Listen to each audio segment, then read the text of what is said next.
Hace 25 años era el máximo goleador de un mundial de rugby y hoy es entrenador de una selección de rugby, pero no es argentina. En Clank, Gonzalo Quesada.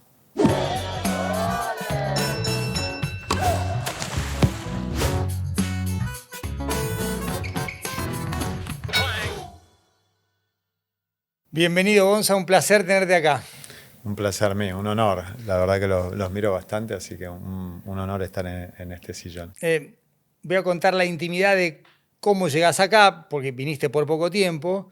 Veo en Instagram una foto o una historia que hace Zucca Conti de una clínica que diste. Y a Manu Olivari, nuestro productor, le digo, che, está Gonzalo acá. Y no sé por cuánto tiempo. Y a la media hora me dice que habló con vos y que concretamos este encuentro, así que feliz de tenerte porque sé que estás poco tiempo acá. ¿Cómo estás en Italia? Cuando uno asume un trabajo, me imagino que mide expectativas, posibilidad de cumplir esas expectativas y después el contraste. Quise hacer esto, fue más, igual o menos. ¿Cómo te da la cuenta vos? Sí, la verdad que estoy muy bien en Italia. Y sí, yo la verdad que todas mis decisiones desde que empecé a entrenar, por ahí era distinto cuando jugaba, pero desde que empecé a entrenar es más cuál es por suerte siempre tuve alguna decisión que tomar o algunas opciones, y es dónde puedo aprender algo más, dónde puedo realmente hacer algo nuevo que me aporte algo nuevo, y Italia era ideal. Yo vengo de primeras experiencias como asistente con Francia, después pasé muy rápido head coach de Racing, de Stade Francés, después vino Jaguares, asistente de los Pumas, y ahora era como que la próxima etapa estaba bueno que sea un seleccionado que tiene un potencial, límites con respecto a los más grandes, pero un cierto potencial. Y la verdad que mostraron un interés muy grande, un proyecto, realmente fue muy, no sé cómo decirlo, muy lindo cómo me encararon, cómo me propusieron y el proyecto que querían construir de acá al 2027. Y la verdad que estoy muy contento con esa decisión. ¿Qué ambiciones tenías vos cuando te ofrecen ser head coach de Italia? No, la ambición era, ok, lo que te decía recién, y la verdad que decía, bueno, ahora la próxima etapa, ya después de haber sido head coach o director de rugby de equipos grandes, profesionales, y haber laburado más como un rol de asistente en un seleccionado, era bueno, che, la próxima etapa es el laburo que estoy haciendo en club, hacerlo en un seleccionado y de probarme, porque cambia mucho. Sabes que con un club tenés muchísimo tiempo con el equipo y poquísimo tiempo para vos, para prepararte, para desarrollar, para planificar, porque te lleva puesto, como todo deporte profesional. Y con el rugby, con el seleccionado cambia, o sea, tenés mucho menos tiempo con el equipo, pero tiempo para planificar, tiempo para vos, tiempo para mejorar vos, tiempo para preparar mejor los momentos de competencia. Y la verdad que lo que yo quería era eso, tener ese tiempo para yo bajar un poco un cambio de lo que venía la vorágine de entrenar un club profesional, y tener un poco más tiempo para yo prepararme mejor y sentir esta nueva experiencia del rugby internacional con un equipo que te toca mucho más seguido jugar contra mejores que contra...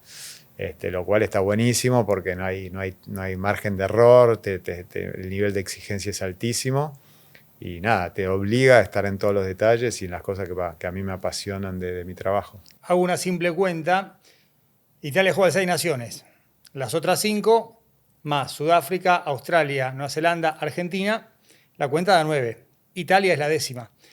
Probablemente nunca salga de ese top 10, pero no sé cuándo va a ser 9ª, 8ª y ni que hablar entrar en el top 5. ¿Cómo te llevas con esa doble certeza? Que quizás nunca deje de pertenecer al top 10, pero que te cueste quizás, digamos, raspar el 7, el 8. Sí, digamos que no hay tanta certeza en ningún sentido. La primera que no tenés certeza es que hoy por hoy Georgia, Fiji, Samoa, Japón, hay muchos equipos, que Gales, tocando la puerta. Gales ahora, que están ahí, que están muy cerca, que tienen condiciones muy similares o mejores, como el caso de Gales. Así que no te dan respiro y no te podés relajar diciendo, che, no nos va, O sea, se puede salir del top 10 y de hecho, hasta los últimos, ahora estamos en el top 10. Tuve la suerte de llegar a octavo en el mundo el año pasado, después nuestro primer Seis Naciones. Pero sí, sabés que no puedes ambicionar por ahora el top 5, porque estructuralmente no tiene por ahora sentido. Pero si siguen mejorando las condiciones, se puede ambicionar empezar a estar 9, 8, 7. No es imposible, pero ahora ya dimos ese paso. Tuve la suerte de hacer mi primer Seis Naciones, fue el mejor de la historia con Italia, que la verdad con 2 partidos ganados y un empate que no había pasado nunca. Y siempre pasa lo mismo en los procesos, al menos como pienso yo, y lo hablé con otros entrenadores de otros deportes. Ese primer paso siempre es un paso grande. Y después empiezan los pasitos. O sea, no es que haces este paso y después siempre pasa lo mismo. La gente dice, che, hizo este paso, ahora viene este. O sea, siempre es ese paso y después mantenerse ahí es lo más difícil y pasito a pasito. Y ahora estoy en la parte más de lo que depende de nosotros. Tenemos cosas por mejorar, pero ahora es disponibilidad de jugadores, cantidad de jugadores, campeonato de tu país. Competís contra equipos que tienen muchísimos jugadores profesionales en sus ligas, todos jugando en su liga, Francia, con condiciones increíbles de preparación, en un alto nivel de competencia. Y bueno, nosotros tenemos 2 franquicias ahí en Italia que juegan un New Year's Eve, que es un campeonato de Europa donde no están ni Inglaterra ni Francia. Y tratando de que crezcan esas 2 franquicias y que la mayoría de los jugadores se queden, pues muchos se van afuera y ahí perdés un poco el control. Pero bueno, nada, son las cosas que vos me haces hablar ahora. Me vienen todas las partes negativas o ejes de desarrollo, pero está bueno, la verdad que está bueno. Y hay unas ganas, tengo un equipo, una ética de laburo con unas ganas de mejorar. Como entrenador, lo hablaba ayer me mataron. Hoy fui al club a ayudar a hablar con entrenadores del club, lo de la primera, menor 17, menor 19. Arranqué a las 5 de la tarde y terminé a las 9 de Hindú. Hindú, claro. Imagínate que yo vengo a dar una clínica a entrenadores que estuvo buena y que no parezco por el club, me matan, me decían, me bajan la persiana. Y lo hago siempre, la verdad que lo hago con todo gusto, me encanta ir a ver los entrenamientos, sobre todo tengo sobrinos jugando menor de 13, menor de 16. Y hablábamos de eso y ellos me decían, viste, pues hay muchos de Hindú hoy, los hermanos Fernández Miranda entrenaban la primera tantos años y ahora están menor de 17, menor de 19, Nico va a entrenar los Pumitas menor de 20 y me decían, qué bueno está entrenar chicos, viste, porque cuando te acostumbras al súper profesionalismo tenés que estar al palo, no te puedes relajar porque es muy exigente, sos muy exigente y también el jugador espera a vos, claro. Ahora vos haceme mejorar, ¿cómo? Sí. ¿Con qué? Entonces está bueno, te empuja a vos.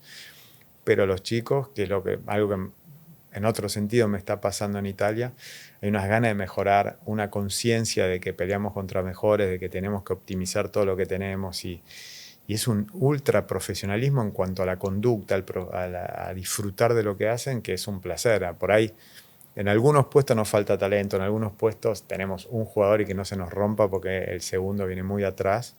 Obviamente no digo puestos, pero cuando vos llegás y hay tantas ganas de decir, che, vamos a hacer esto, y esta concentración, hicimos cosas de laburo pesado que definimos, ¿viste?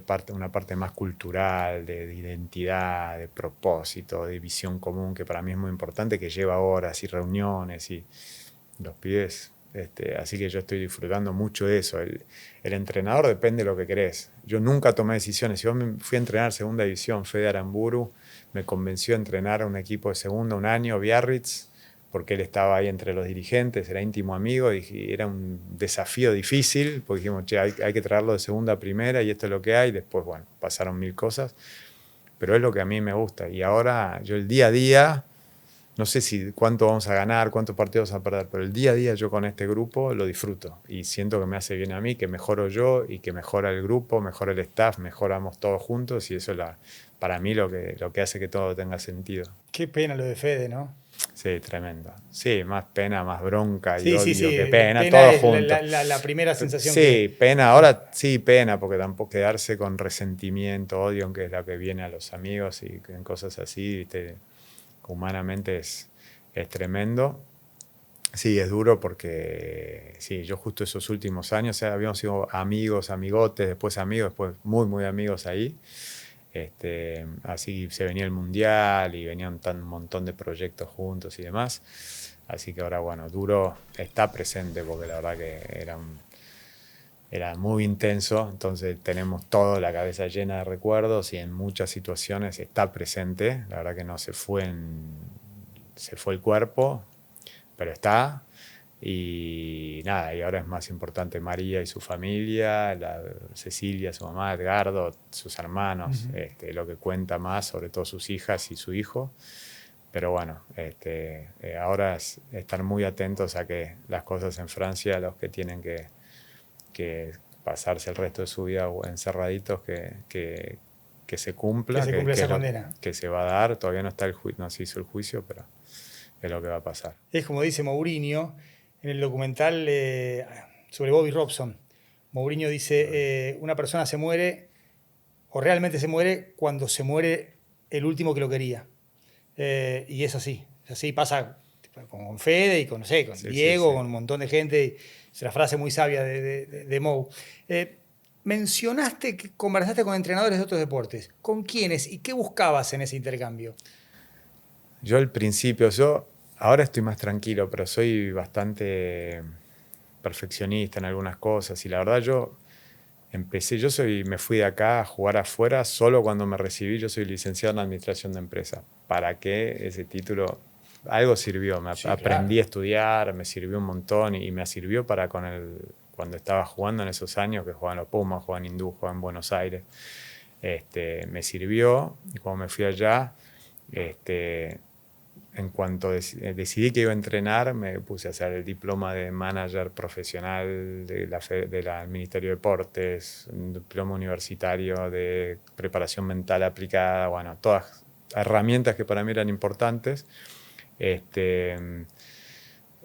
Pero la verdad es que no sé ni por qué te estaba contestando esto. Porque te pregunté por las charlas con los entrenadores. Sí, bueno, claro. Entonces, en la parte de formarme más, llegó una parte que decía, bueno, yo ya experiencia más o menos de haber jugado profesional, de más o menos cómo siento que hay que entrenar, más estos diferentes estudios que hice, y después era tener experiencia, sí.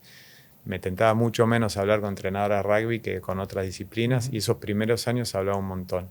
Ahora, la verdad, con el único que tuve la suerte, que vos conocés muy bien, es charlar un ratito y planificar 10 encuentros. Por ahora hubo uno solo, es con Julio Velasco, que estamos ahí, que vivimos ahí cerquita y hablamos un montón.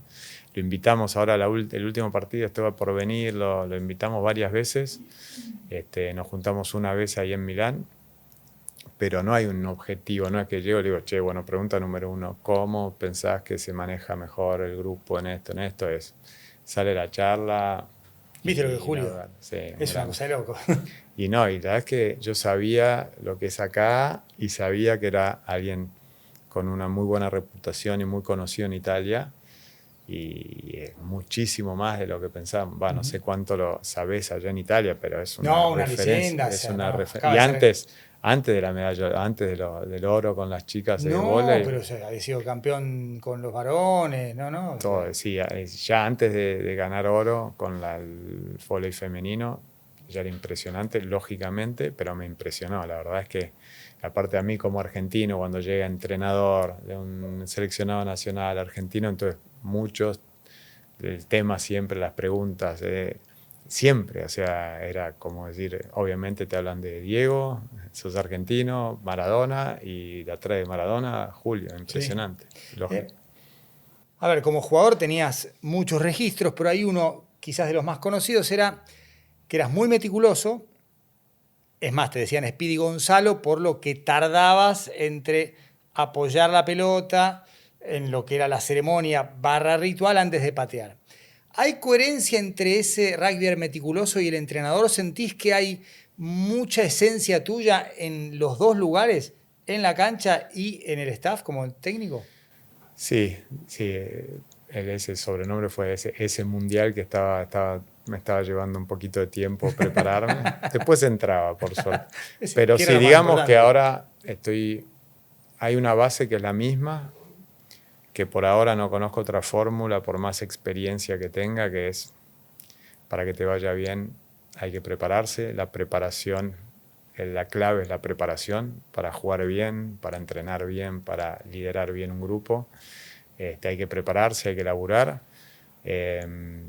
Creo que hay que tener esa capacidad, esa energía para meter a disposición de su pasión, ser apasionado y no parar de aprender.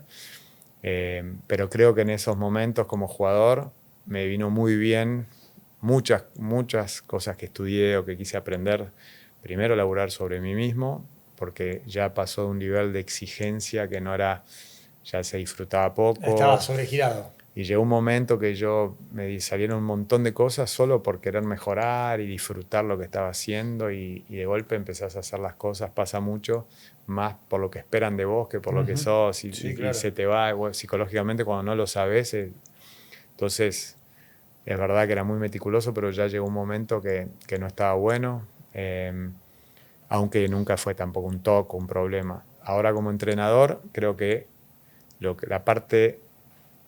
la esencia de eso es la misma, o sea, yo estoy convencido de que para que me vaya bien, para cuando tenés tanta responsabilidad, si querés que te vaya bien, hay que meterle esfuerzo, dedicación y mucha, y si no, te jugás a que te vaya bien o no. O sea, Claro. la fórmula es, para mí, metiéndole pasión, dedicación, laburo inteligente, bien, no cantidad de laburo. Cantidad de laburo es aire, pero laburar bien, con intensidad, te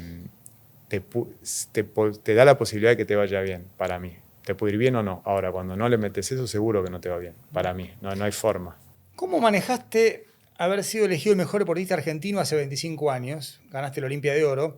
En lo que fue ese mundial donde Argentina rompe la pared, esa victoria con Irlanda, ese aguante formidable en Lens, y los irlandeses no pasaron y Argentina pasó de pantalla y pudo jugar un duelo de mano a mano. No teníamos la intensidad en modo redes sociales de hoy, pero fue un mundial que se vio muchísimo y el try de Diego Albanese es uno de los icónicos, más allá de que vinieron después hasta resultados mejores, 2007, 2015, 2023. Pero ¿cómo manejaste vos en términos de ego, vanidad, la fama? Porque en 1999 eras una celebridad. Sí, no sé si era para tanto, pero sí, lo que me pasó que era increíble, creo que nos tocó que ser el partido inaugural en el 99 y creo que fue un viernes a la noche y ya bastante gente se prendió a decir, che, un mundial, somos argentinos, va la camiseta argentina, no entiendo nada de rugby, pero se habla de esto, le peleamos a Gales el partido y no, hablando de Hubo un par de referatos. silbatazos Hubo dudosos. un try con un metro, pisando un metro afuera, no Sí, importa. sí, sí, sí, Pero sí, sí. se dieron ahí, después vino un partido con Samoa que la gente se prendió y nos tocó ganar y después le ganamos a Japón o antes le ganamos a Japón. Y de golpe ese partido con Samoa hacía que si ganábamos nos clasificábamos, lo dimos vuelta en el segundo tiempo. Y es verdad que la cantidad de gente, a mí me pasaba que no sé, parar un semáforo, que haya un policía que te diga bajar la ventana, Gonza, viste que te saluda un policía, que no es tampoco, no es que vos vas a un club de rugby que te reconozcan todos los chicos, Claro. es normal. Sí, sí, sí, sí. Ahora en el centro no había pasado. Pero la verdad, sí, te llama, de golpe estaba en el living de Susana Jiménez, después hablando con vos, con Ale Fantino, decir, que los mirábamos por tele y de golpe está del otro lado. Pero no sé si eso era fama, la verdad que los divertíamos mucho y a mí me pasó que yo me operé de pubalgia, yo jugué ese mundial, la verdad que estaba al límite, estaba con hielo en los aductores todos los días, no podía más, llegué con lo que llegué y así como volví a Buenos Aires, me operé de pubalgia, que fue una operación que no tendría que haber hecho, pero que la verdad que estaba al límite. Y tuve un mes y medio de recuperación y me llamaron de Francia y me fui. Yo en el fin de enero del 2000 me fui. O sea que es facilísimo contar cuánto hace. Cuando me dicen, ¿hace cuánto te fuiste? Bueno, Sí, sí, estábamos sí. en marzo, hace 25 25 años y 3 años. meses.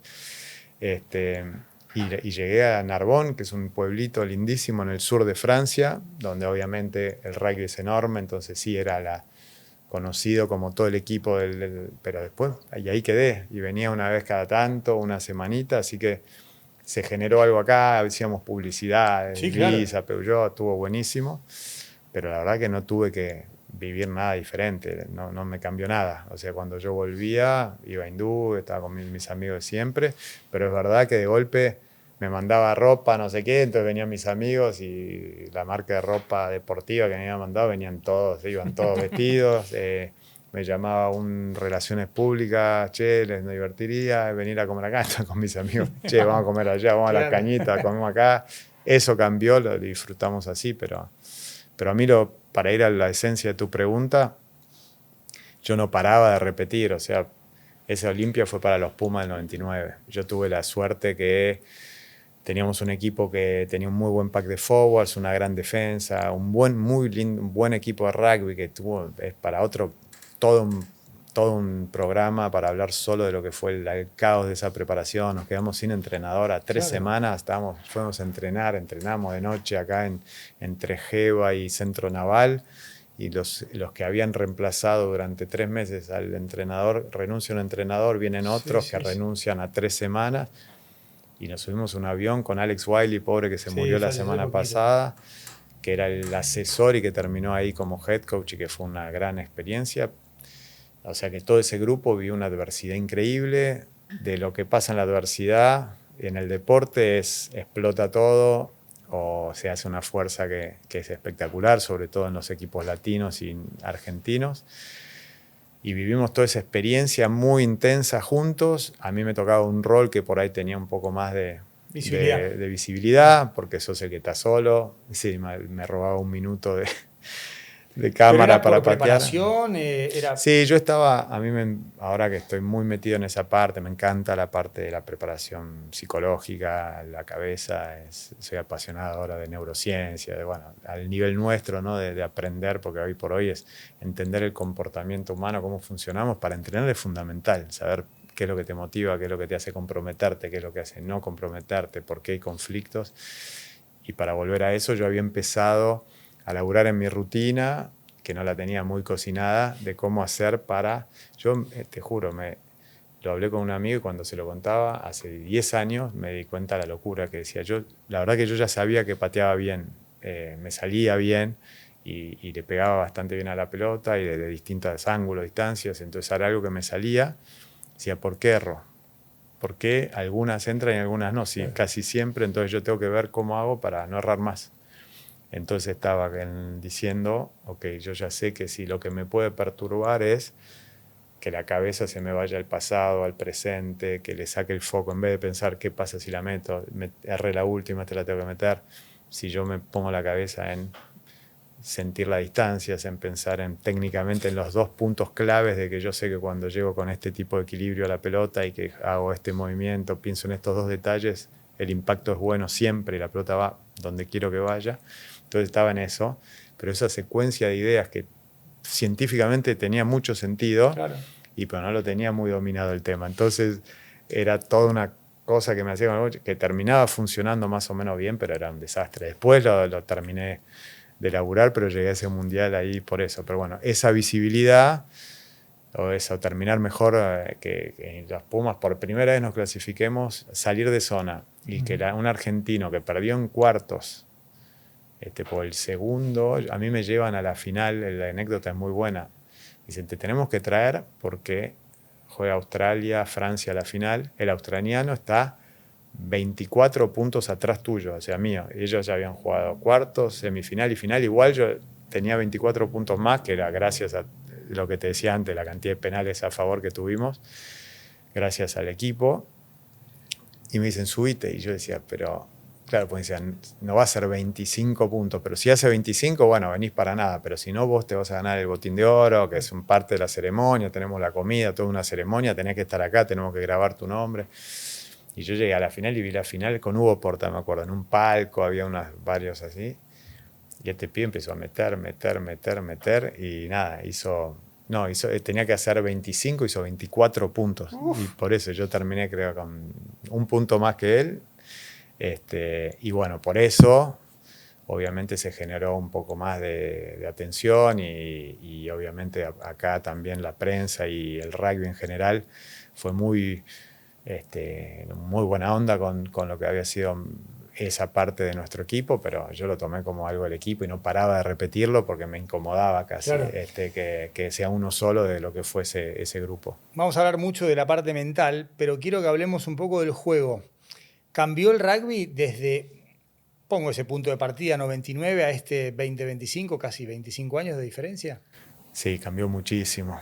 Cambió, no la esencia, está buenísimo porque si vos escuchás seguramente una nota de un entrenador del 99, te va a hablar para este próximo partido, te va a poner el cassette y te va a decir, va a ser importante la disciplina, la obtención, el scrum va a ser clave, no darles metros, la defensa, ganar el contacto. Seguramente te digan eso y si le pones una nota hoy, por ahí un entrenador te va a los mismos temas, lo que hace que un equipo pueda ganar más que perder. Algunas bases del juego no cambiaron, pero cambió el modo de entrenar, cambió la intensidad, cambió los minutos, cambiaron las destrezas, se juega mucho mejor al rugby. La capacidad que tienen los equipos hoy, sobre todo este último año.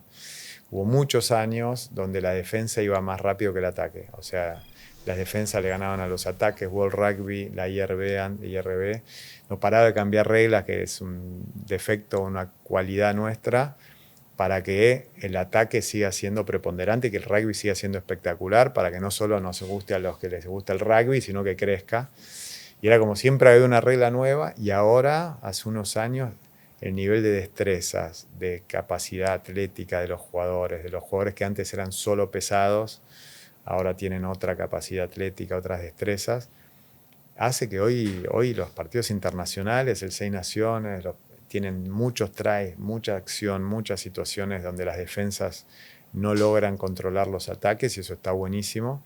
Pero el ball in play, que es algo muy importante en nuestro juego, nosotros jugamos con 20, 22, 23 minutos de ball in play, 80 minutos de real juego, había 25 minutos, 30 en los partidos internacionales, y ahora estás en 40, 41, 42, 39, el promedio del Seis Naciones era 39, 40 minutos, que es uno por uno, o sea, un minuto de juego por un minuto de descanso con todos los cortes que hay, es muy intenso. Sí, claro. Así que en ese sentido cambió.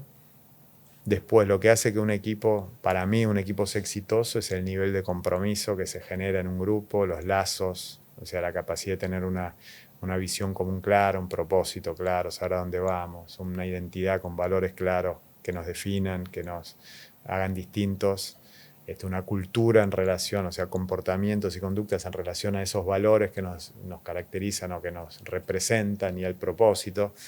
Toda esa parte que hace que un equipo, para mí, yo que jugué en Hindú en un gran equipo que nos fue muy bien, después jugué en equipos que no nos fue tan bien, entrené, aprendí muchas cosas estudiando, al final eso no cambia tampoco, o sea, lo mismo que hacía que un equipo conecte, yo no sé cuánto, yo sí veo el seleccionado argentino de fútbol hoy, yo creo que es muchísimos talentos juntos, pero creo que lo que está pasando sobre todo es que este staff con Lionel a la cabeza, hicieron algo con este equipo que ahora les pusieron a todos la cabeza en un lugar y hay algo que los conecta, que hace que cada uno dé lo mejor de sí, sin miedo, sin frenos, sin presiones, con mucho compromiso.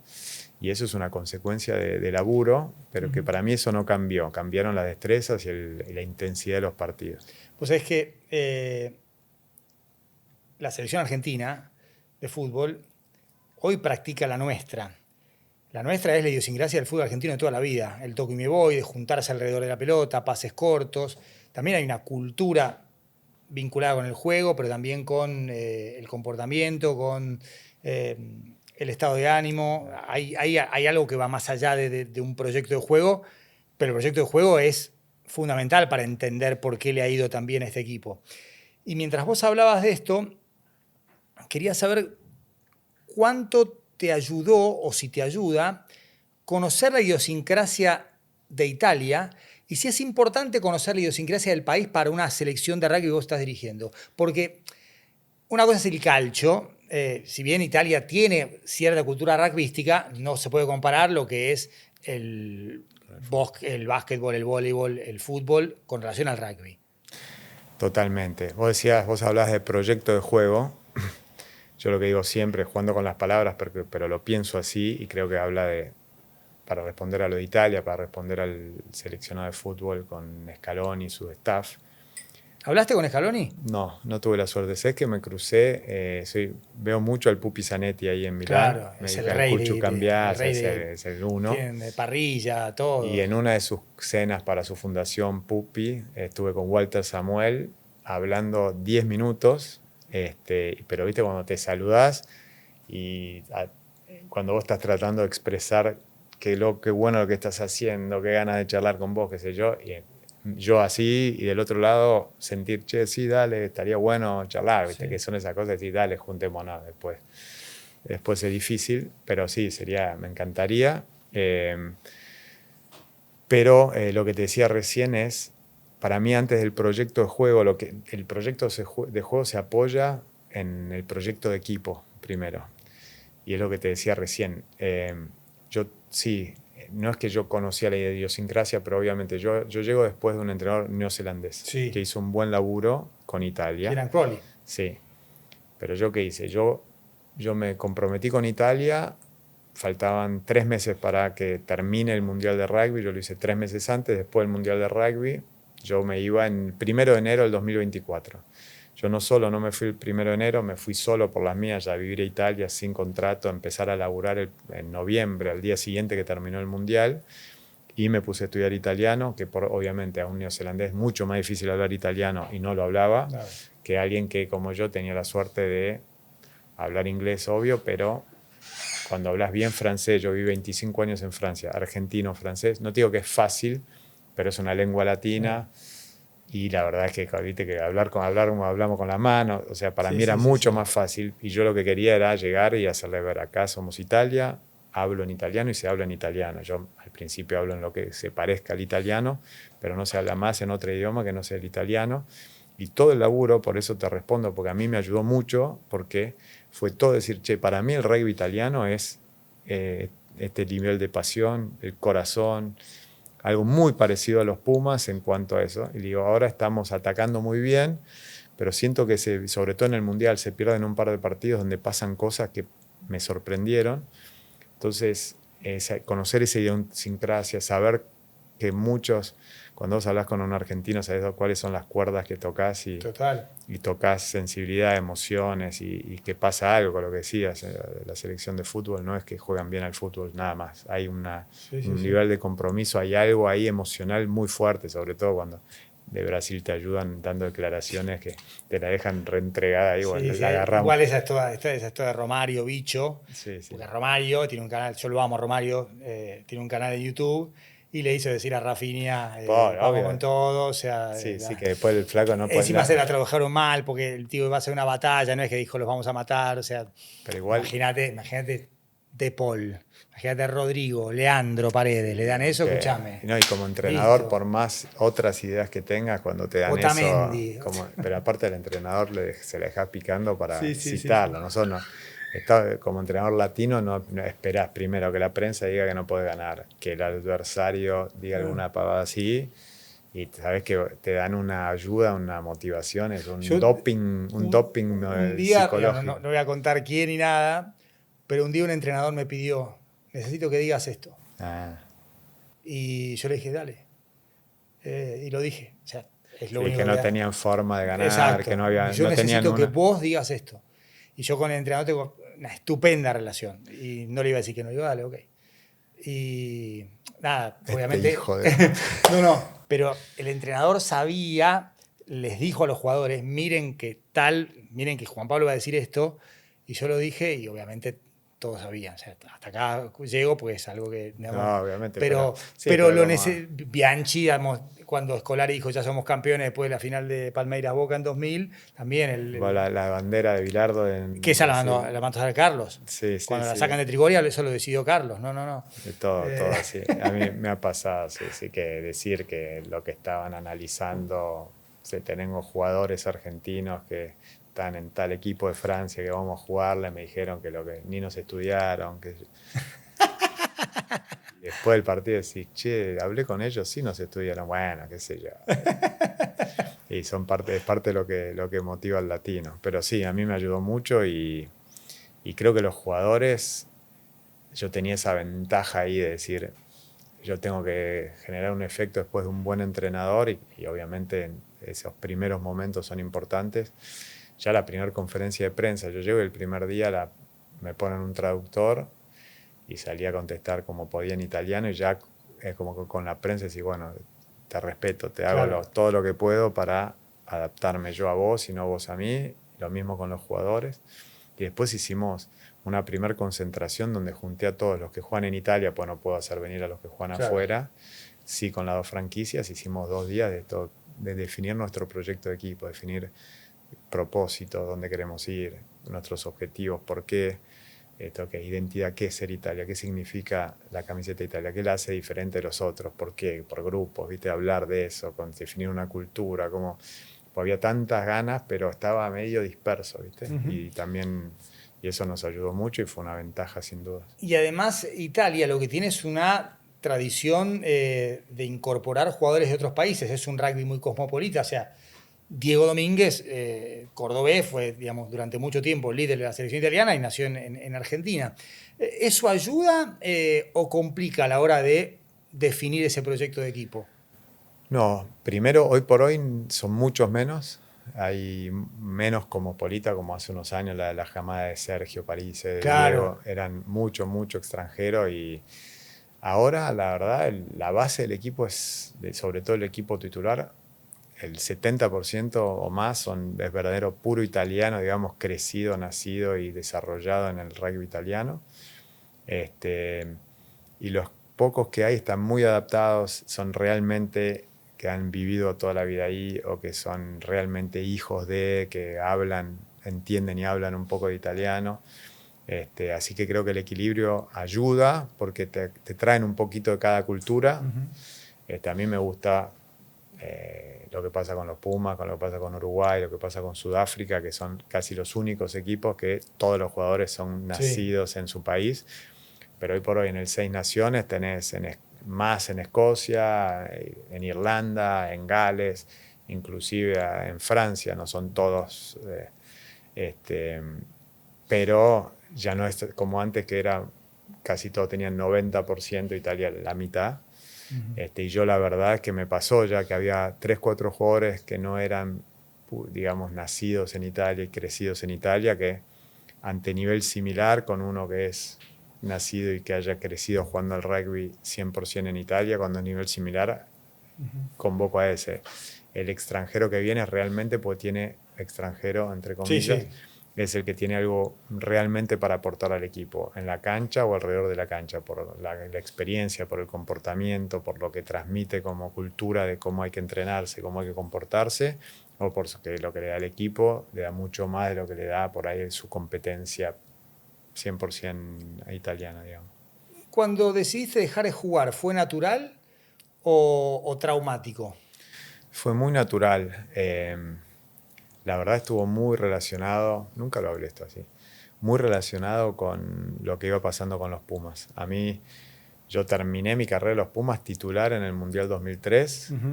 Eh, y los 2 mundiales fueron lo mismo. Yo llegué al 99 con una pubalgia que me tenía que operar antes, pero como estaba el Mundial, volví a la semana siguiente.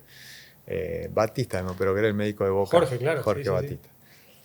Y en el 2003 yo traía un hombro que se me salía, que me tenía que operar hace rato, pero como venía el Mundial, Mario Larraín en el medio me decía, Gonzalo, no, hay que operarlo. Y bueno, lleguemos al Mundial como sea, pero ya contra Irlanda, en una jugada se me vuelve a salir, yo me vuelvo y me hago una operación muy fuerte de hombro.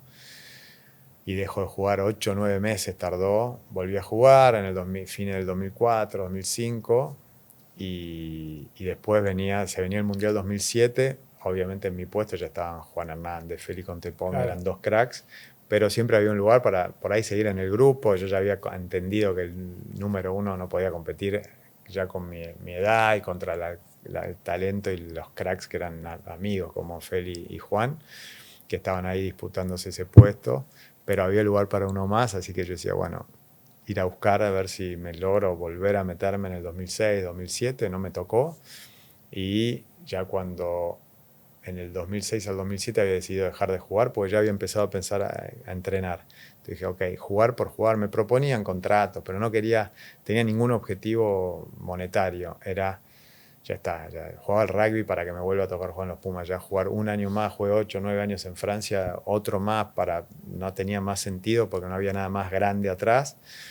Y cuando entendí que no me iba a tocar el Mundial, ahí en el junio del 2007 agrego una temporada más, pues llega Toulon Mourad Bougheral, que no sé si escuchaste hablar, que fue el que creó el Toulon, que ganó todo. Un loco que me convocó con todo un grupo de jugadores increíbles. Y dije, no me retiro nada. Un añito y después me retiro. Claro. Y así que se fue dando así. Y ya tenía la idea de decir, entre terminar siendo un jugador grande, con pocos objetivos grandes, o un entrenador joven y ya empezar a prepararme, elegí, bueno, chao, ya tengo la cabeza, quiero que me vaya bien, o sea, ya está. Como jugador llegué hasta acá, no hay nada grande que me haga que empecemos ya a prepararnos para ser un buen entrenador, que no era para nada mi proyecto unos años antes. No. Y ahí decidí retirarme, empezar a prepararme, y tuve la suerte que terminó el Mundial 2007 y el nuevo entrenador, que es Marc Libremont, me dice, che, pensamos a vos, te divertiría hacer esto, asistente con el juego con el pie. Postulá, te damos 3 meses, en marzo del año que viene vamos a presentar, 3 ex grandes aperturas que hacían eso de Francia y tuve la suerte de empezar directo y no tuve tiempo de decir, che, quiero seguir jugando, ¿no? Claro. Estaba en el staff del seleccionado de Francia de rugby, o sea, ya con una adrenalina de desafíos, decir que la verdad que lo viví muy bien.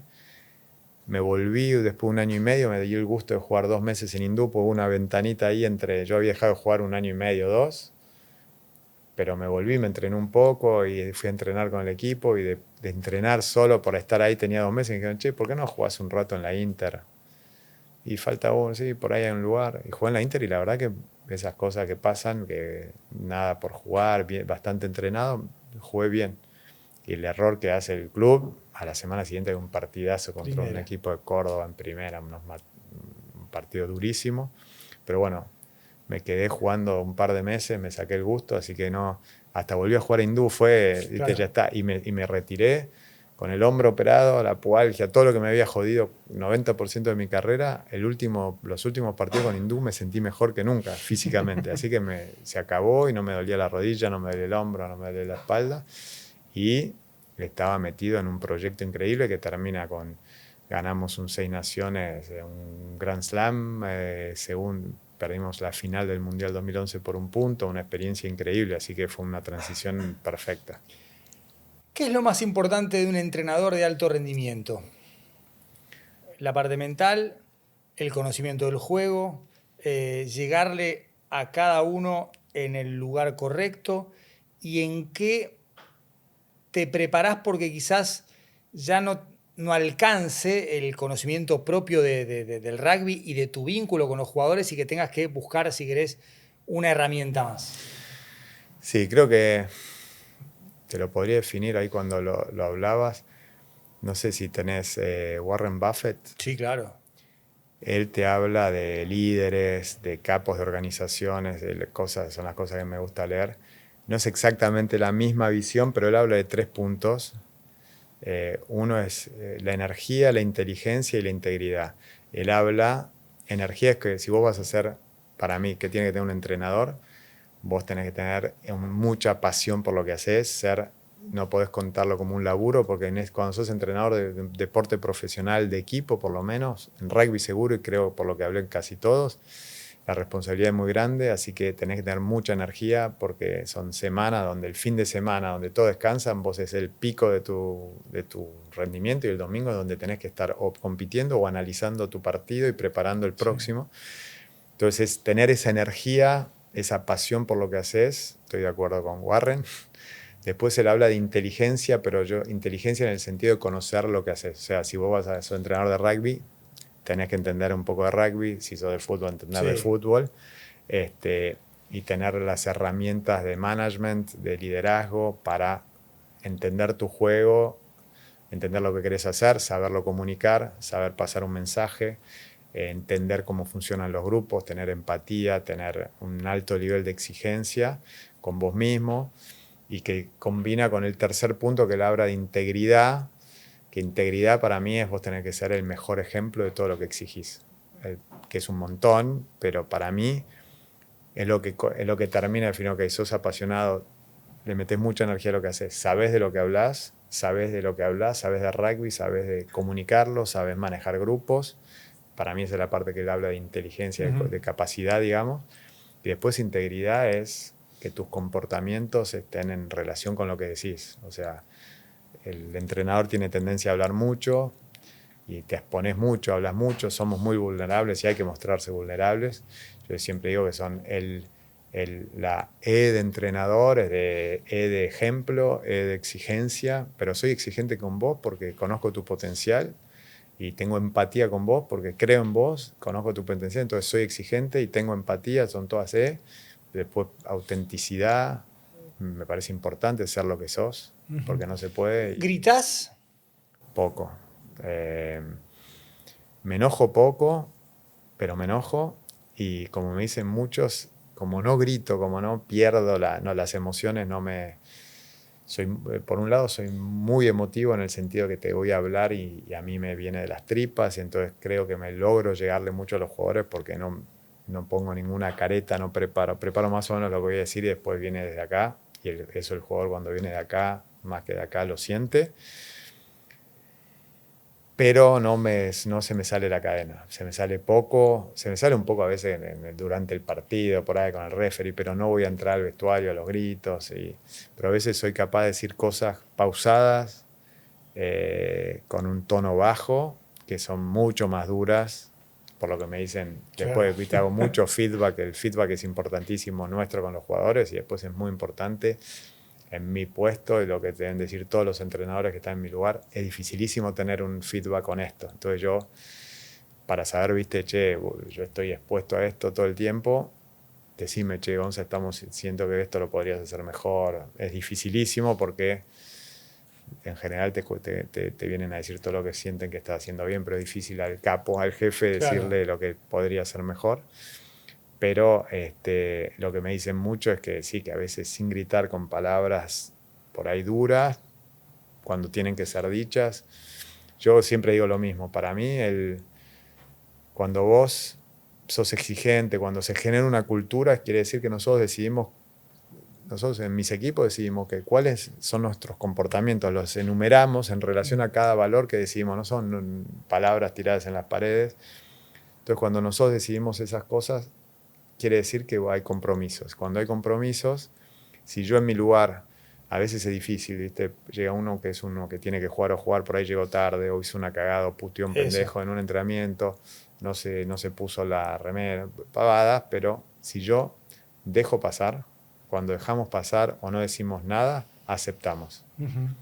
No es que el jugador no se va a dar cuenta. Vos, todos nos dimos cuenta de algo, el jugador se dio cuenta, sabe que vos sabés, vos no dijiste nada, lo dejás pasar, aceptás. Cuando vos en tu rol, nuestro rol, mi rol, aceptás lo inaceptable para lo que es, para la cultura del grupo, destruís esa cultura. O sea, la cultura del compromiso, de dar más, de darle tu rol al equipo. Y ahí no importa si es el mejor de tu equipo. No lo puedo dejar pasar, al revés. Porque si no, eso, para mí, esa regla es... O sea, y ahora me pasa con entrenadores nuevos, me acuerdo que uno de los feedback positivos, que es lo más fácil de recuperar, lamentablemente, era así. Nunca, o sea, por más que sea una pavada, por ahí no en el momento, no es que en vez de un grito, solucionamos. Me pasó ahora que un jugador muy experimentado, titular indiscutido, nos fuimos de gira último a Japón y trajimos 2 jugadores jóvenes, talentos, siempre metemos 2 en los que creemos, vienen a entrenarse, pero nada más. Y una situación de pobre, los jugadores más jóvenes por ahí estaban con una intensidad y le metió un golpe, lo enganchó fuerte al experimentado y el experimentado lo reputeó, casi que le tiró una patada.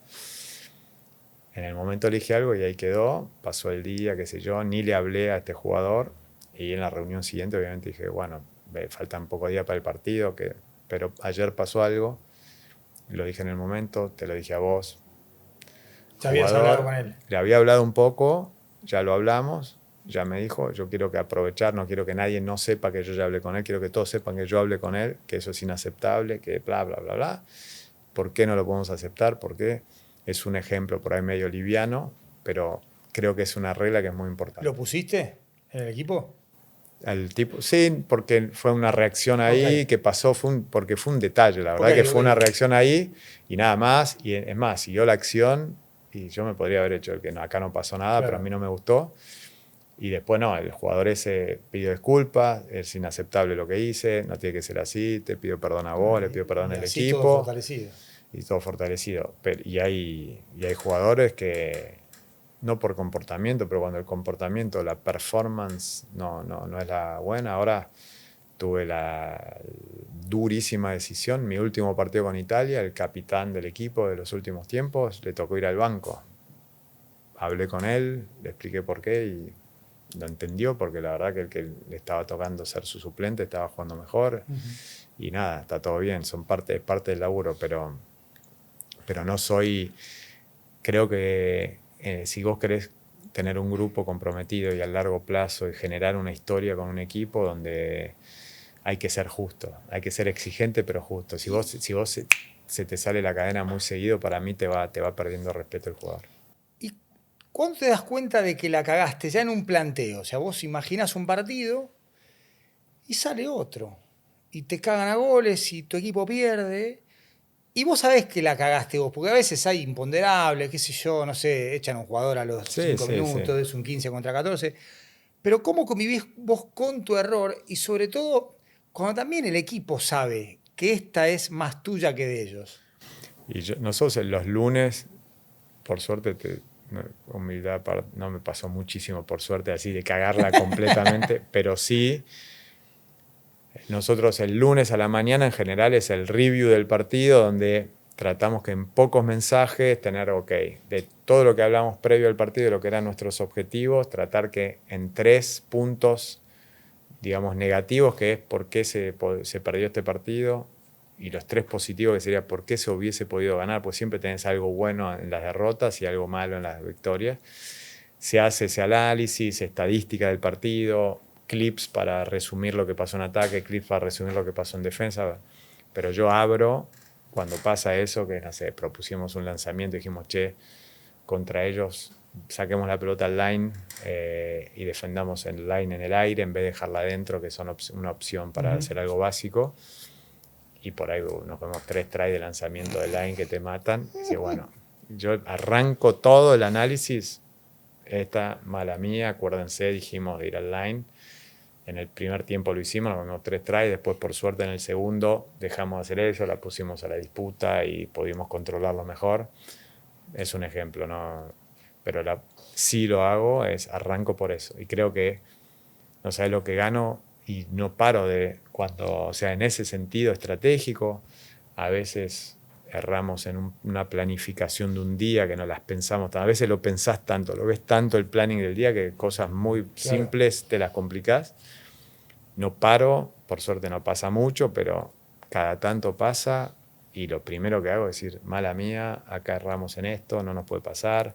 Cuando es algo del staff, digo, che, muchachos, estamos siendo muy exigentes con ustedes y yo siempre digo lo mismo, yo soy el más exigente de todos conmigo mismo. Claro. Después de mí viene mi staff y después los jugadores, que a algunos de mis staff no les divierte esa parte, pero porque dicen, che, a veces sí, soy más duro con el staff que con los jugadores y no quiere decir que no somos duros con los jugadores, pero nosotros cuando la erramos con el staff, abro con eso y el jugador le das una perspectiva que está buena, o sea, decir, che, bueno, no es solo que entrenemos mejor, que corramos más, que metamos más intensidad, que mejoremos, sino que cuando, viste, corrijamos todo lo que podemos, cuando viene nuestra, siempre. Y eso es una regla que me parece que es muy importante.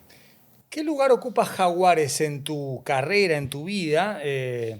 Se va Mario Ledesma a los Pumas para reemplazar a Urcade.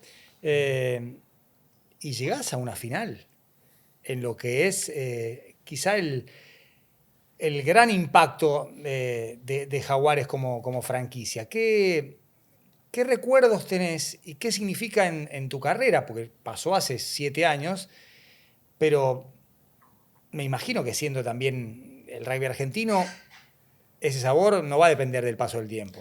No, fue seguramente la experiencia más linda que tuve como entrenador.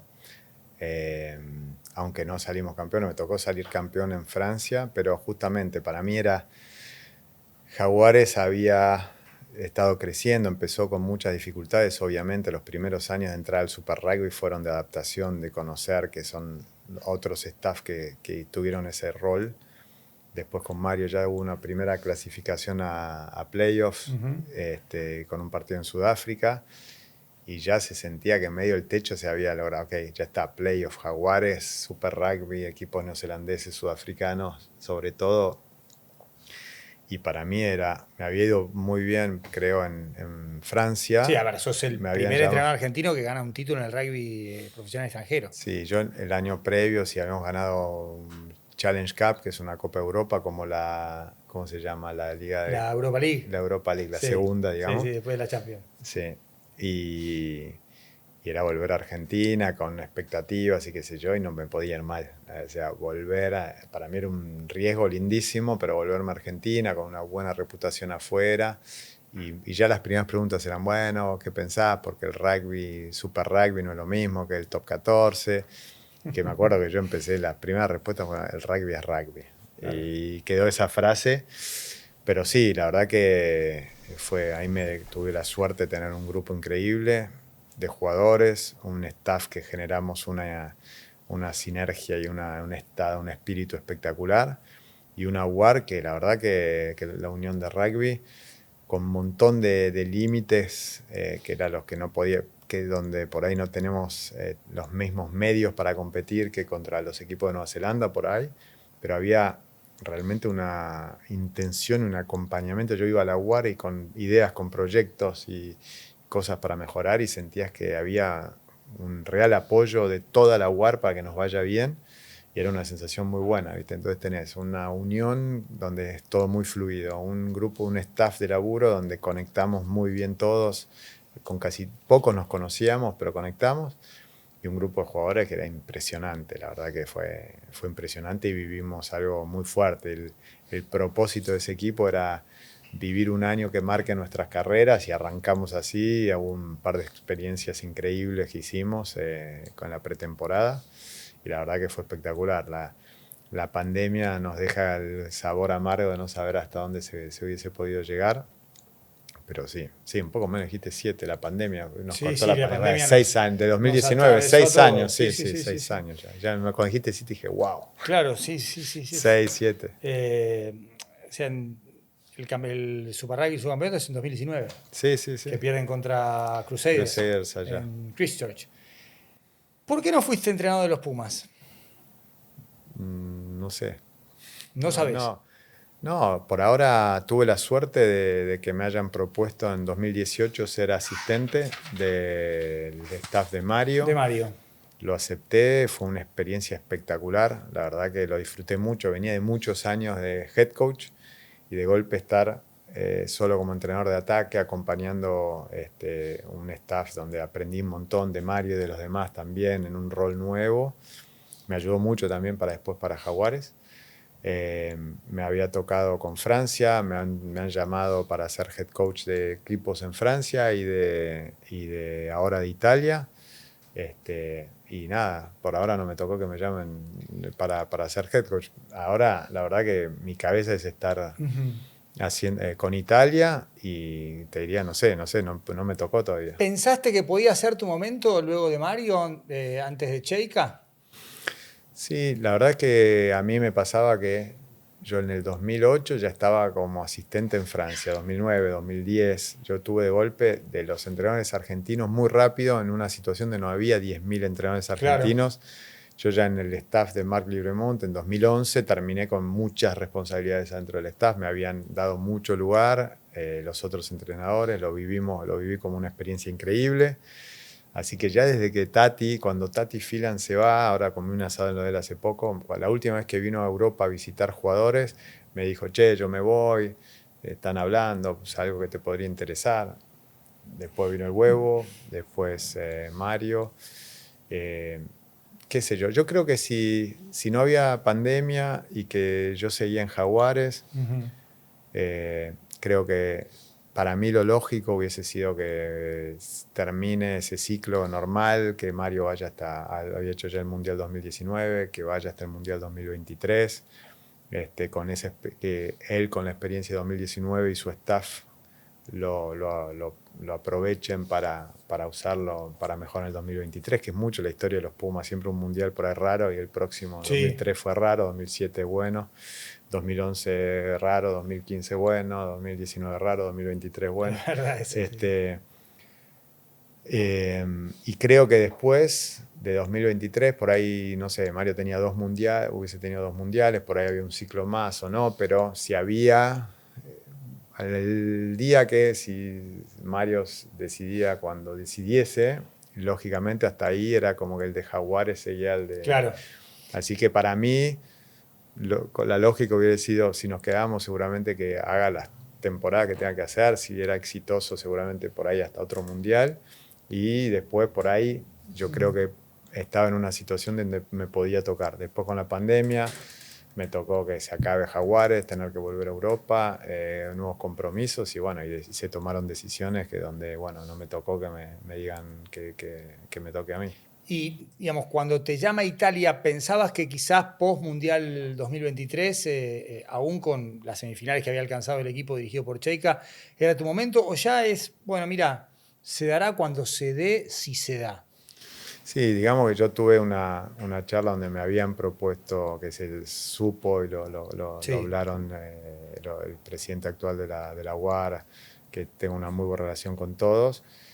Se me propuso medio ser asistente y de nuevo, o sea, volver a hacer lo que hice en el 2018, de volver a acompañar un staff, volverme a Argentina por ese año y medio, que la primera vez lo hice con muchísimo placer, dejar todo en París, mi mujer es europea, volverme, instalarme, sabiendo pero era una propuesta de ser, yo ya sabía que volvía y tenía este compromiso con los Pumas, y después Claro. confirmado que iba a ser el head coach de Jaguares. Jaguares, sí, había Entonces continuidad. había una continuidad, una visión clara.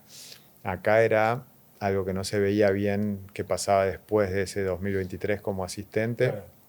Sí estaba claro que la lógica era que el que agarraba ese puesto siga, que es lo que pasó con Feli y que se cumplió, pero era esperar hasta, no sé si te acordás, pero pasó que con Michael, Claro. a último momento, por ahí seguía, por ahí no seguía, pero así Y ahí que... fuiste vos el que dijo, no, yo ya... Sí, a esa propuesta de asistente, la segunda vez le dije que no. Claro. Eso sí, pero no.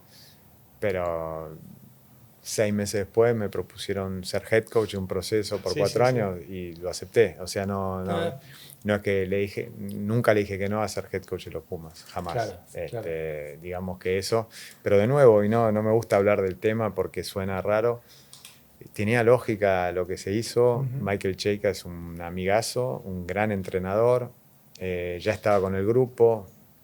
Por ahí era una transición más, qué sé yo. Le habrá parecido que era una mejor opción. Y no es que me quedé afuera y le dijeron a cualquiera. Era una buena opción para el equipo y le fue muy bien así. Así que por ahora no tocó. La verdad que estoy tranquilo por ese lado y no hay conflictos, no hay historias. Y sí hay ahora mi compromiso y disfruto mucho lo que está pasando con Italia.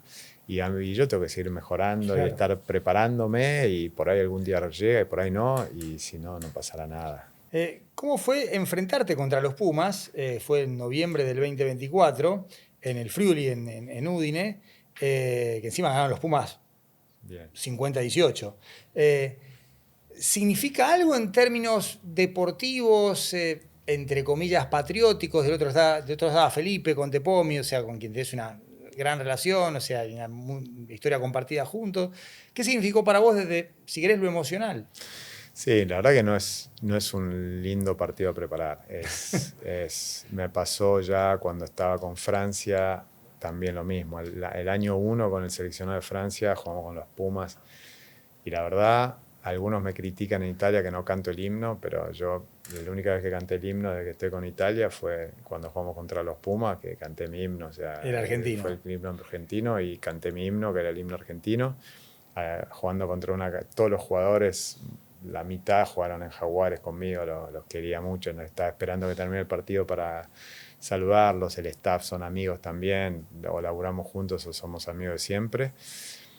Ya eso era difícil y la verdad no es excusa. Tuvimos 2 intoxicaciones alimentarias tremendas que salió, que el Zucca, que hablaba de Zucca el día del team run, me dijo, che, ¿por qué movieron el team run? Era, no sé, a las 10, lo movieron a las 12, porque estuvimos ahí en el CENAR nuestro, nosotros entrenamos con un centro similar al CENAR. Tuvimos una intoxicación donde el 70% del equipo y del staff terminó una noche totalmente descompuestos, pero se tuvo que suspender todo el día, un problema, perdieron kilos los jugadores, enfermos, se suspendió el día. A los 3 días viajamos a Udine, nosotros entrenamos en Roma. La noche que llegamos, el jueves a la noche, para el partido del sábado, estábamos a las 5 de la mañana, desde las 3 hasta las 5, con el chat del staff decidiendo, che, ¿qué hacemos? Porque estábamos todos despiertos, todos con problemas. Por segunda vez, o sea, una vez que te pasa eso para una preparación de un partido es tremendo. Entonces era mandarle mensajes a los jugadores 5:30 de la mañana, bueno, en la reunión que era a las 9:30 para después ir a las 10 al estadio. Por ahora está suspendida, esperamos a ver si recuperan más, si logramos ir por lo menos a caminar la cancha a las 11, reunión a las 11 y decidimos. La verdad que eso no, te digo, no es una excusa, pero es una realidad. Es para un partido internacional. Yo creo que los Pumas eran mejores, los Pumas iban a ganarnos, pero por ahí el score no es muy real con respecto a la diferencia real entre los dos equipos en ese momento, me parece. ¿Cuán cerca estuviste de jugar en la NFL? La verdad, le pasé, si yo aceptaba ese trial que venía después, no sé, alguna posibilidad había, porque les había divertido. Esas 2 semanas, lo que pasó ahí es la agencia IMG, que pues muchos no sabían qué pasó ahora con un jugador de Gales. Me llaman, ellos me representaban en Argentina y vi a no sé quién, fue un argentino que estaba en Estados Unidos, que me conocía, que tenía esa idea en la cabeza y decía, Gonzalo, tiene que patear NFL, que está allá. Teníamos el ejemplo de Martín Gramática, que había sido campeón del Super Bowl con Tampa Bay. Y lo conocí, lo fui. Encima, IMG tiene las academias increíbles en Bradenton y Tampa, es todo en Florida, muy cerca. Boletieri también en tenis. Bueno, es el mismo lugar, mismo lugar, increíble, y me tuvieron ahí 15 días, test de todos los colores, ahí me sirvió mucho porque ahí toda la mental conditioning que lo llaman. Testeos de todo tipo y de colores, espectacular, impresionante. ¿Pero ese testeo era vinculante para ver si estabas apto? Claro, los testeos me hacían ver, yo tenía justo un hermano mío, estaba estudiando en Malibu, en Los Ángeles, entonces yo me fui como enfermo, me fui a entrenar con él, no quería hacer papelones, digo, si me dan esta prueba, me pasé 15 días con mi hermano devolviéndomela, poniendo la pelota, entendiendo cómo era el sistema, que al final no había muchísima diferencia, la verdad. Lo que cambiaba es que con el rugby vos tenés la pelota ahí todo el tiempo y con el fútbol americano tenés que imaginarte dónde va a estar la pelota porque la pelota aparece a último momento, aparece y la pateas, pero al final se podía. Entrené eso, pero yo también le pegaba de aire, que viste tienen ellos tienen uno que hace el pancake, y el despeje y otro que patea los field goals. Entonces hicimos field goals que al final me llevaron al principio a una cancha de golf. Tienen 16 canchas de fútbol americano, pero era una cancha de golf y me ponían conos y decían, a ver cómo laburás esta cosa, no sé qué querían ver, pero me hicieron patear sin referencia. Cuando haces así, no están palos, bajás la cabeza y no hay nada, ¿viste? No tenés más esa referencia. Bueno, hicimos eso, después le dije, che, ¿me dejás pegarle un par de veces punt? Que lo laburé también, hicimos una prueba de todo, pero me probaron. Lo que no lo podían creer, estábamos todos duros. Como jugador de rugby te volvés una roca. O sea, tenía poca flexibilidad en un montón de cosas. Pero bueno, long story short, me dijeron, digamos, pasé esa etapa, me hicieron un reporte que fue espectacular. Sí. Pero te hicieron parámetro en función de la patada, la potencia y el tiempo. La postura de los pies, o sea, la carrera a patear, todo. Todo. Me hicieron 40 estudios psicológicos de técnica, me filmaron, pateé en la cancha de golf, pateé en la cancha de fútbol americano, pateé de aire, pateé de suelo, me metían presión, me agregaban la protección sin la protección.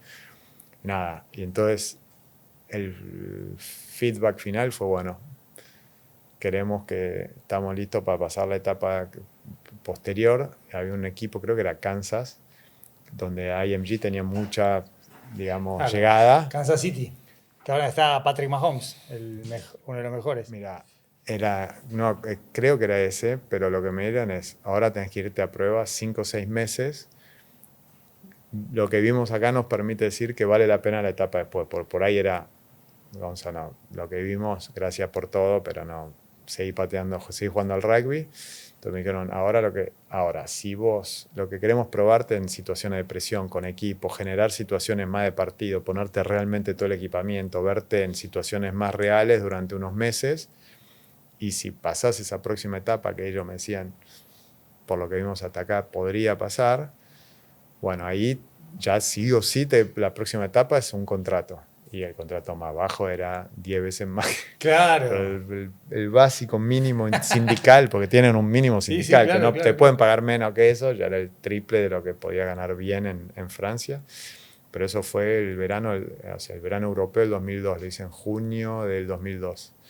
2003 venía el Mundial 2003 y me acuerdo que dije, bueno, vamos a algo, termino con el Mundial 2003 y hablamos el año que viene o juego un par de años más, pero no quiero hacerlo ahora.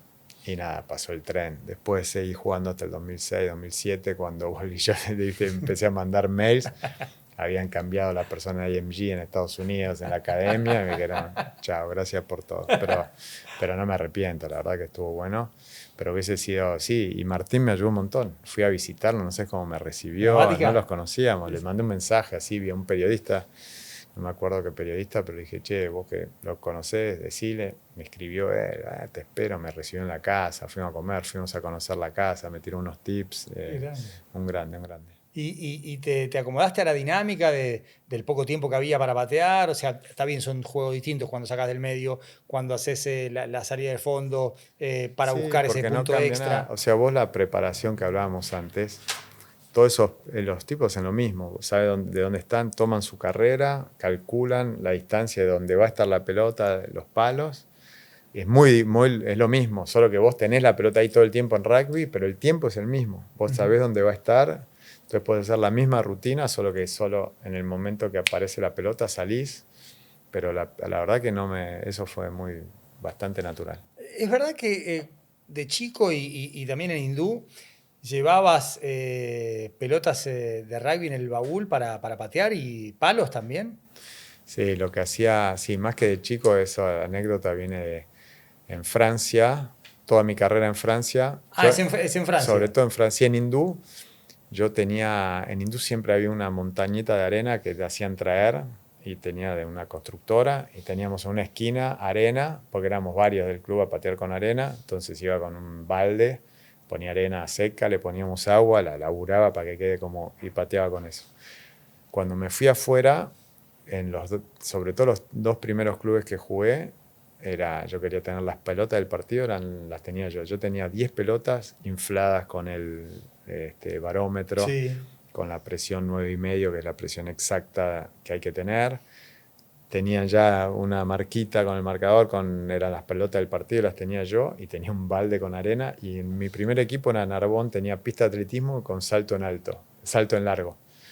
Y pobre la gente de salto en largo, indignada porque yo llegaba toda la semana y cada semana le sacaba un poco más de arena. Pero así se hacen las cosas. Y entonces se cagaban de risa porque Narbonne es en la costa mediterránea, sí. Entonces o le robaba los de salto en largo, pero tenía eso. Entonces las pelotas, entrenamos con pelotas cualquiera, y yo cuando me iba a entrenar solo el día libre o a la mañana o a la tarde, yo me entrenaba con la pelota del partido, las tenía yo y yo las llevaba a la cancha, terminaba el partido, me las devolvían, las ponía en el baúl y la verdad que no jodía a nadie, no molestaba a nadie, pero a mí me hacía sentir que llegaba bien. Y ahora la verdad es que me sorprende a veces ver cómo todos esos detalles, no me parece que era una locura, era bastante simple y tenía sentido, pero ahora es como no se le da tanta... ¿Lo ves eso? ¿Lo exigís en tus jugadores? No lo exijo, pero sí me pasa que a veces los jugadores te dicen, che, no tenemos las pelotas del partido, que a veces tenés la misma marca que la que tenemos nosotros en Italia, con la oficial solo cambia el logo. Claro.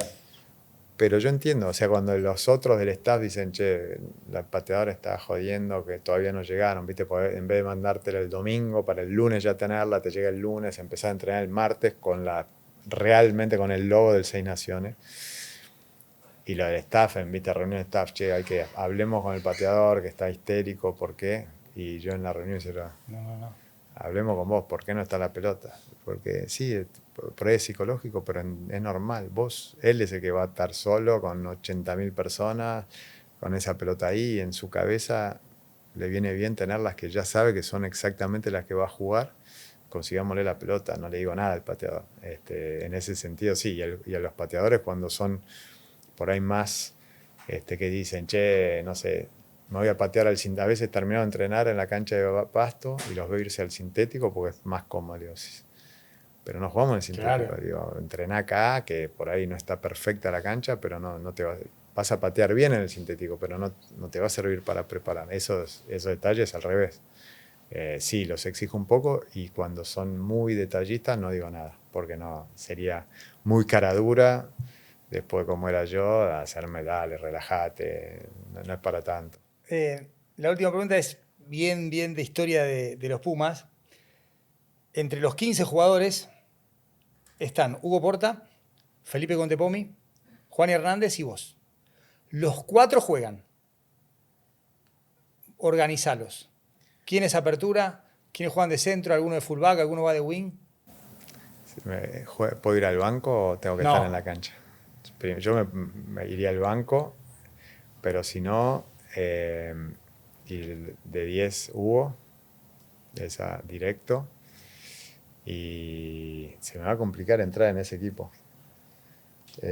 Porque el fullback, Juani de fullback que puede jugar y debutar, cuando Juan debutó de fullback, Sí. todavía me dio. Yo pensé en Juani de 15 ahí, sí. Juani, yo jugué con Feli de 12 y jugué con, es más, debemos tener algunos partidos juntos, los 3, sin Hugo, con yo de 10, con Feli de 12 y Juani de 15. Esos últimos años, 2002, 2003, jugábamos bastantes partidos así, cuando Juan y Feli me dieron la oportunidad de tener esa 10 un poquito más y después me dijeron, bueno, anda yendo, ya está, gracias por todo, es momento de pasar la posta, se la di, muchachos. Es más, en un partido contra el resto del mundo me tocó hasta entrar por Hugo en un momento increíble.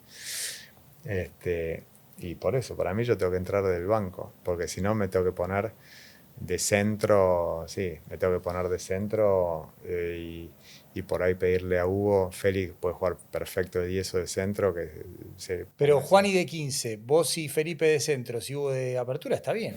Sí, no, te la cambio. No funciona así. ¿No? Ponelo a Juani de centro con Feli y yo de fullback. Así puedo andar. Es más, contra Irlanda terminamos así, con Felipe de 10. Yo empecé de 10 y Feli está en el banco. Y entró Feli y yo pasé de fullback. Creo que Nani está de fullback. Entró Feli de apertura y el try que le hacemos a Irlanda es Feli de 10, yo de fullback y con el try de Diego Albanese. Así que ahí entró ahí está perfecto. Hugo con Juan y Feli de centros y yo de fullback. Y después, si hay un cambio así rotacional, no paso en ningún caso al centro. Me toca a mi apertura. Y al centro no. Y después cuando yo salgo, como pasó en la realidad, pues Feli igual pueden jugar de lo que quieran, sobre todo Feli. Hugo puede jugar de 10 nada más y Feli y Juan podían jugar bien de todos los puestos, la rompían de 10, pero podían jugar en cualquier puesto. Gonza, placer enorme. Muchas gracias por haber venido. Placer.